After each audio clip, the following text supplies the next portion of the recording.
This is Chris. This is a phenomenal client of mine, and he just wants to share his experience using hypnosis.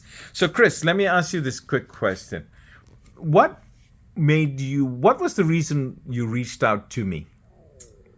I reached out because I was talking to my therapist one night, and he had said, "Everything's going good. We just got to get you to stop smoking cigarettes." And I'm like, "You're right. I do need to stop smoking cigarettes."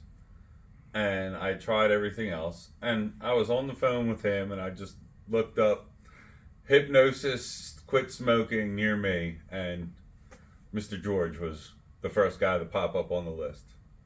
So I'm like, well, let's give it a try, see what happens. Yeah. And how many cigarettes were you smoking? I was smoking pack and a half, almost 2 packs a day. And for how long were you smoking?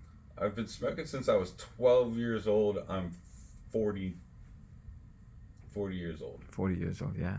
Long time. And what was did you have any concerns, or like maybe not concerns, but like what were your thoughts before meeting me and doing hypnosis? Uh, my thoughts on hypnosis alone was like, the run of the mill guy that stands on stage and puts people asleep and has them cluck like chickens. I believe I had said that. I was like, so Mm-hmm. when are you gonna have me clucking like a chicken now? But I mean, after everything went down, like I left here that one day and I haven't had a cigarette or an urge for a cigarette since. So I mean, there's a whole lot of different hypnosises out there. Yeah. And do you have any advice, or would you recommend this for to I anyone? recommend it to anybody that wants to quit smoking and is actually really wants to quit smoking. Like I said, I went through everything. I went through gums, went through the patches. I quit cold turkey for a little bit. I did the what is it, the Chantix, the medicine, and I always ended up coming back to smoking.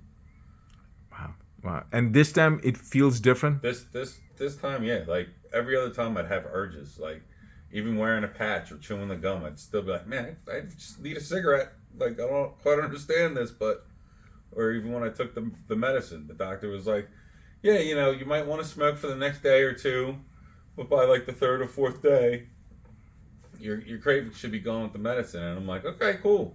Well, I'm up on week 2 of taking the medicine, and I'm still smoking cigarettes. Like it's not going away. I'm like, what's going on here? Yeah. Yeah. And the thing, it comes down to, tell me about the mindset that you have when you decided you wanted to stop. When I wanted to stop, it was time for me to stop. My niece and nephews are having babies. I'm gonna be the godfather to one of them. I watched both my parents die from cancer. Um, yeah, like I should have had wake up calls years ago with my parents dying from cancer from cigarettes, and it took my nieces and nephews to have babies for me to be like, you know what? I think it's time for me to be around for something more than just myself. You know that this, Chris. Thank you for being absolutely selfless in sharing this. Um, like I was mentioning to you, you will not know the positive impact you have just because you're of who you are and how candid you are and just sharing your experience here. And once again, I appreciate it, and it was such a joy working with you. Okay, Thank you very much. you're welcome, brother.